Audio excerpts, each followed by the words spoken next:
யுனெஸ்கோவின் உலக பாரம்பரிய சின்னமான மாமல்லபுரத்தில் சிற்பக்கலைகளுக்கு நடுவே ஒரு திவ்ய தேச பெருமாள் கோவில் இருக்கிறது தெரியுமா? கடற்கரையிலேயே தரையின் மீது சயனித்திருக்கும் ஸ்தலசயன பெருமாள் கோவிலின் சிறப்புகளை பற்றி பார்க்கலாம் வாங்க. புண்டரீக மகரிஷி என்பவர் கடலில் மலர்ந்த தாமரை மலர்களை பறித்து பார்க்கடலில் பள்ளி கொண்ட பெருமாளுக்கு சூட்ட விரும்பினார். ஆசையுடன் மலர்களை ஏந்திச் சென்றபோது கடல் நீர் குறுக்கிட்டது.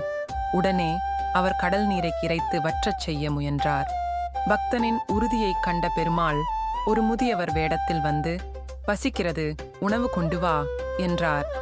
ரிஷி உணவு கொண்டு வருவதற்குள் பெருமாள் அதே இடத்தில் கடற்கரையிலேயே ஸ்தலசயன பெருமாளாக சயனக்கோலம் கொண்டு விட்டார்.